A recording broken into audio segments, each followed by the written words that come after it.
Boa tarde, sejam muito bem-vindos. É um prazer ter vocês aqui em mais uma edição do Ideas to Move, aqui na Febrabatec. A gente traz assuntos relevantes para o mercado. Hoje, especificamente, a gente vai falar de um processo de prevenção à fraude e cibersegurança. Importante lembrar a todos vocês que, a partir de amanhã, vai estar gravado no nosso podcast todo o nosso bate-papo, fiquem à vontade para acessar, então qualquer conteúdo que vocês perderem hoje vai estar gravado no Clearcast. E para falar um pouquinho desse cenário desafiador no mundo de CISO, eu estou aqui com dois feras para a gente falar um pouquinho do processo de transformação de cibersegurança.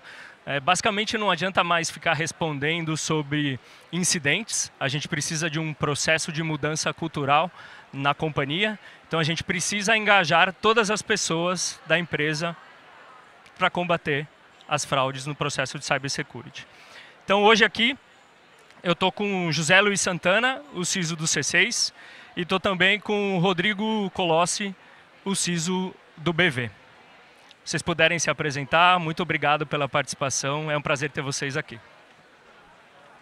Bom, eu sou o Rodrigo Colossi, estou no Banco BV aí há 3 anos. Bom, atualmente estou como CISO, à frente também das áreas de prevenção à fraude e lavagem de dinheiro. E queria agradecer aqui o convite, né, da Clear6 de estar aqui conversando com vocês, agradecer aí a minha equipe que veio participar também. E eu agradecer aqui ao Zé, que é um parceiraço aí de muito tempo, um cara que eu admiro bastante, prazer. E eu também já queria deixar um disclaimer que não é um dress code de CISO, tá? Foi só uma coincidência do acaso. Pô, Colossi, você não avisou, né? Aí, né? É isso. Mas, gente, prazer estar aqui. É sempre bom falar de cibersegurança, segurança. Bom, comecei a minha carreira em Big Techs, e aí depois eu fui para o mercado financeiro. E estou no C6 desde a fundação. Então, literalmente, quando tudo era mato. E hoje eu tenho a função de CISO e também sou responsável por prevenção a fraudes também. Então, toda a torre de segurança do banco está comigo lá. E prazer estar aqui com o Colossi, estar aqui com o Gustavo também.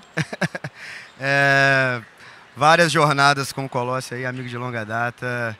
E o cara é bom. Então, um prazer aqui. Vamos lá. Eu acabei não me apresentando, mas eu sou o Gustavo Cavalheiro, sou da Serasa Experian, acho que todos vocês sabem, mas a Serasa Experian adquiriu a ClearSale recentemente, então a ClearSale hoje faz parte do grupo Serasa Experian e a gente cada vez mais vai trazer novidades de integração de novas soluções da sinergia entre as duas empresas. E aí, para a gente começar esse bate-papo aqui, eu vou fazer a primeira pergunta. Nos últimos anos, as ameaças cibernéticas deixaram de ser incomuns e se tornaram praticamente parte da rotina.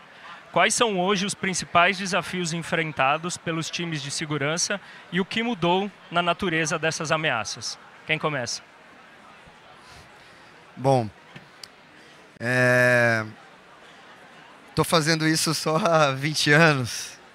Se eu posso falar um panorama que mudou com esse processo de digitalização, é que antes as ameaças elas tinham um canal específico, né? Tipo, ou era web, ou era via e-mail. Os vetores eram mais simples, era mais fácil você estabelecer as suas proteções. Questão de perímetro também, né? A gente ainda não tinha o cloud, então a gente tinha os data centers, falar de firewall, rede interna, rede externa. O mundo era um pouco mais fácil de se delimitar o que é seguro, o que não é seguro, né? Esse limite ele era bem sólido assim. Hoje a gente literalmente não tem limites, né? A gente não tem esse perímetro do que é interno e o que é externo, ele não existe, né? A gente usa hoje muito SaaS, né? Software como serviço, infraestrutura como serviço. A gente está na era do as a service, né? Então as ameaças hoje elas podem vir literalmente de qualquer lugar e dependendo do business onde você está, falando de um business digital, isso começa do seu app, mas ainda pode entrar o phishing no e-mail também, né? Você tem que se preocupar com a segurança do cliente e tem que se preocupar com a segurança da corporação. Então, hoje, a sua superfície exposta a risco, ela é muito maior do que era antes. Então, você tem que ter outras ferramentas para ter mais visibilidade, para conseguir enxergar qual é o tamanho da sua superfície, quais são as ameaças ali e como você vai trabalhar para proteger essa superfície como um todo. Então, eu acho que a grande mudança hoje é muito mais fácil fazer tecnologia, o business digital está aí, né? O mundo já é digital, mas trouxe algumas complexidades. Mas se eu for te falar, está mais complexo fazer segurança, eu acho que a superfície de risco é maior, mas está menos complexo fazer segurança hoje do que era antes. Se você olhar pela ótica de que você tem muito mais ferramentas, elas são muito mais escaláveis do que trabalhar com infraestrutura tradicional, por exemplo. Então,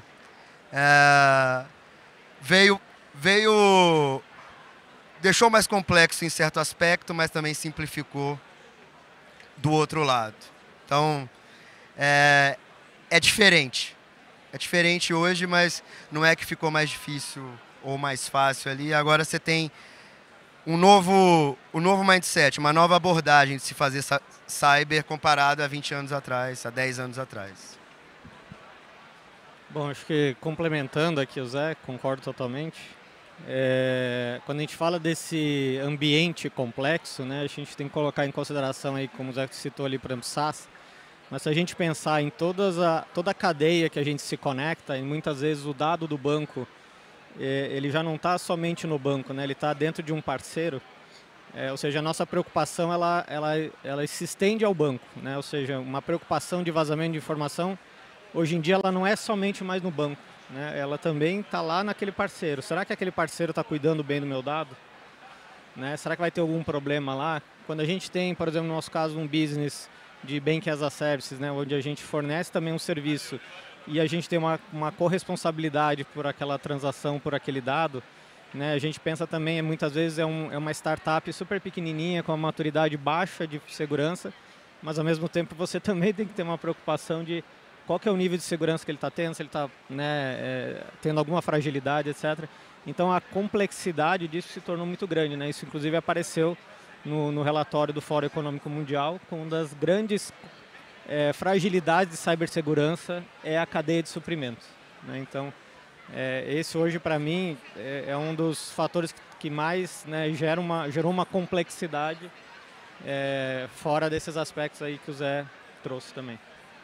Legal. Acho que pegando um gancho aqui, vocês estão falando um pouco de estrutura, né, do ecossistema, e eu acho que tem uma conexão aqui com... Hoje o mercado, nesse processo evolutivo, tem diversos fornecedores, né? Então você tem diversas tecnologias, você tem um ambiente onde o ecossistema oferece diversas APIs, tem plataformas abertas, os ecossistemas estão conectados. E como garantir a segurança de ponta a ponta, né? Quais são os possíveis riscos dessa... Não é fragilidade, mas teoricamente você tem as oportunidades de se conectar com diversos para proteger seu risco, mas como mitigar isso, né? Vou pegar aqui, deixa eu passar. Eu acho que assim, hoje eu vou considerar assim, na minha visão, dois grandes aspectos, né? O primeiro é um processo, né, de avaliação desse parceiro, né? Um TPRM, um TPCRM no caso, para você conseguir fazer uma avaliação a mais madura possível desse parceiro que você está se conectando. Além disso, depois você tem a questão mais de camada técnica, né? Como é que esse perímetro que você está se conectando com ele, como é que é essa comunicação, como é que você garante a forma de autenticação que esse parceiro acessa a sua infraestrutura, né, e vice-versa.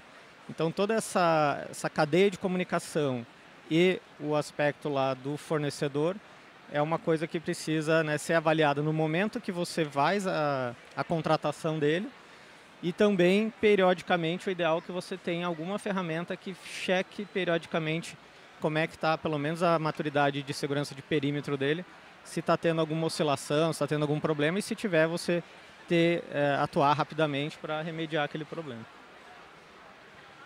Indo nessa linha que o Colossi falou, eu uso uma metáfora que é a gente saiu da época da foto para a gestão de parceiros e fornecedores. A gente saiu da época da foto, onde a gente tirava uma foto daquele fornecedor periodicamente, 6 meses, 1 ano, depende da periodicidade que eu passava por aquele parceiro, ia lá e tirava uma foto e via se estava tudo legal.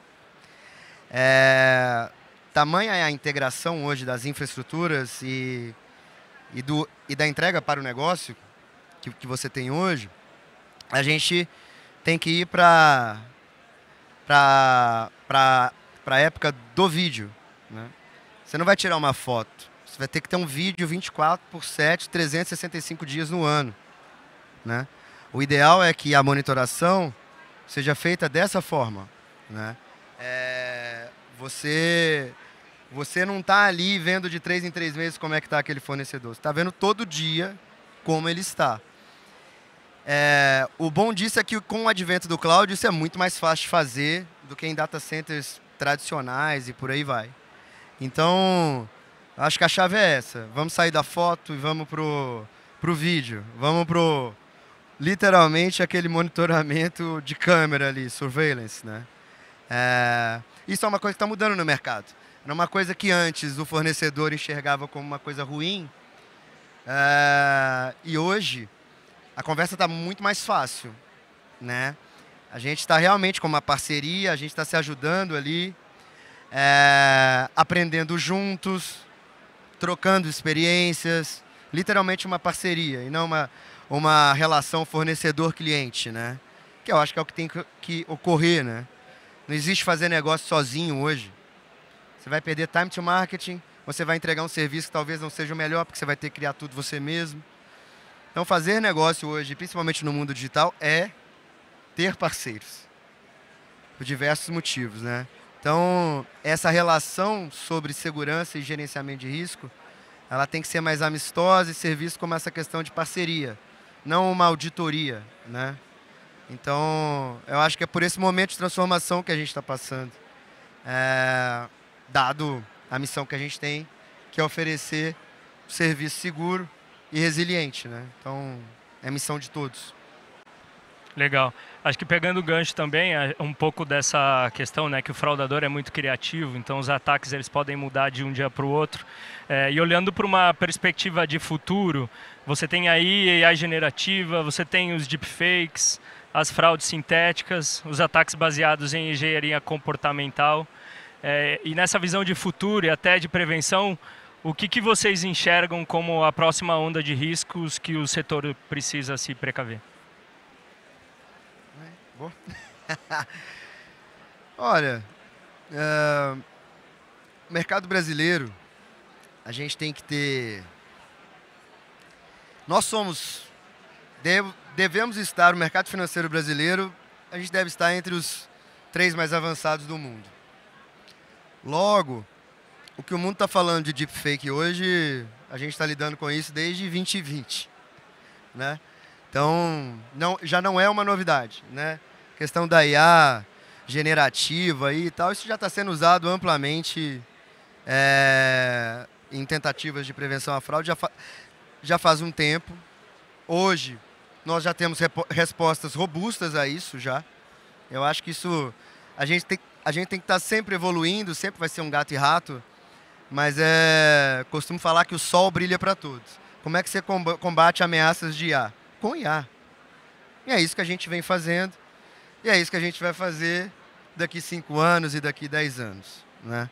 Então, e eu acho que o Brasil, para o bem e para o mal, um sistema tão avançado é porque o nosso ambiente é muito mais hostil aqui? Pode ser também, né? Acho que uma coisa vem sempre junto com a outra. Então, a gente dita a vanguarda desse mercado financeiro. Acho que a gente vai continuar fazendo isso. E é essa corrida de gato e rato sempre. Próxima ameaça, talvez,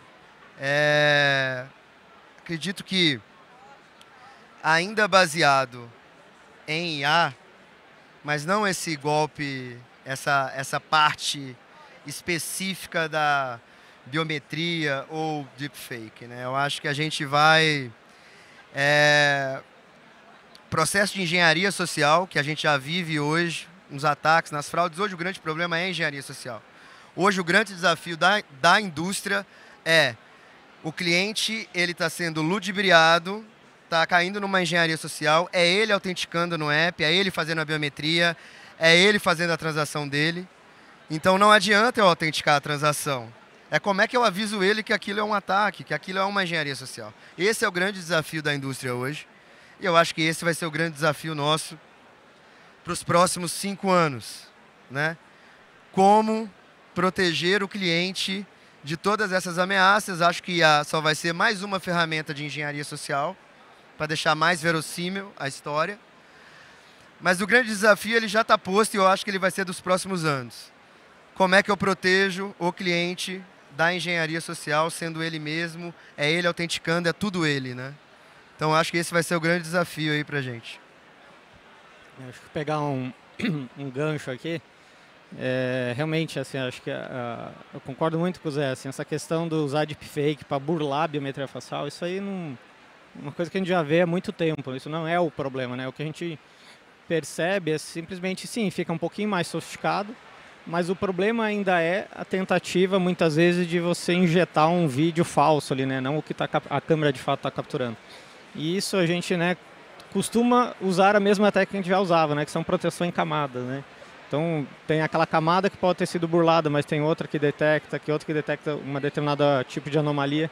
E isso você continua segurando. Quando ele estava falando, o Zé estava comentando aqui, eu lembrei de um episódio que eu ia todo ano para São Francisco, era no mesmo período da RSA Conference, mas tinha um fórum global de fraudes eletrônicas. E lá era a oportunidade de você sentar na mesa com vários bancos, empresas e tal. E eu lembro em 2018 que eu sentei na mesa que estava o CISO do Google, e aí eu cheguei para ele e falei assim, cara,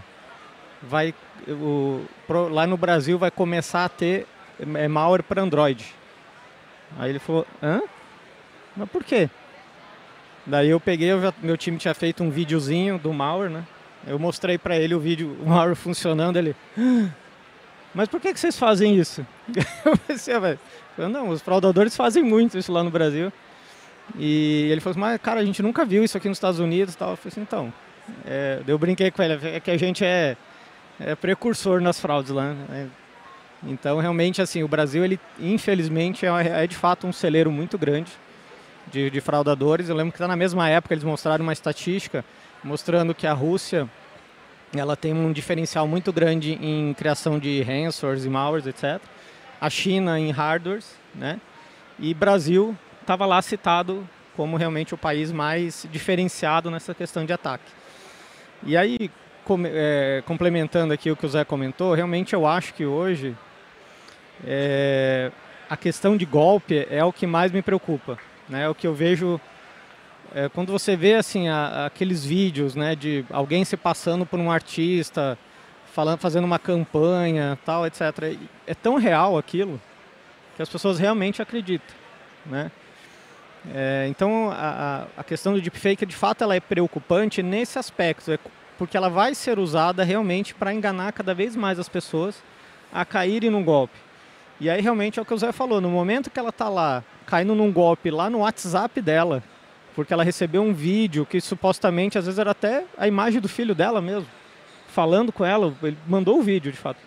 É tão real aquilo que ela vai tentar realmente fazer o Pix para o filho, e aí vai depender muitas vezes de nós, né, como instituição financeira, olhar para falar assim, mas esse Pix aqui, ele está indo para um lugar que não é confiável, né? E aí você vai tentar realmente alertar o cliente e falar assim, acho que você pode estar caindo num golpe, cuidado. Então esse realmente é um grande desafio que a gente tem hoje em dia para proteger todo o mercado financeiro.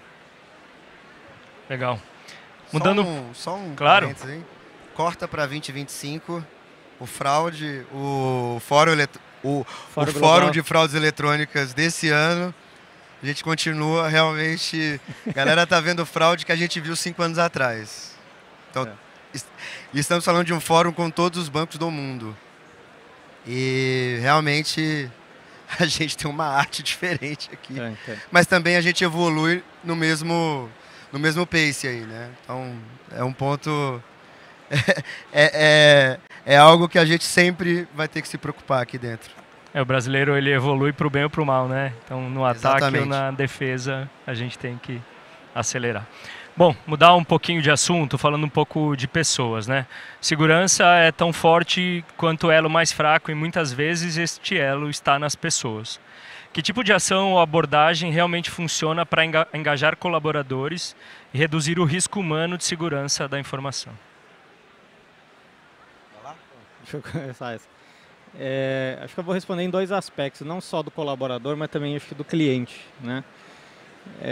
Como a gente fala aqui que muitas vezes o cliente pode estar sendo enganado, né? Acho que um dever sempre nosso da instituição e muitas vezes a gente vê isso na Febraban também, é conscientização, né? Campanha de conscientização, comentar com os clientes, avisar que tem esses possíveis golpes, etc., para gerar essa consciência, né, nos clientes e também nos colaboradores de que essa situação pode acontecer, né?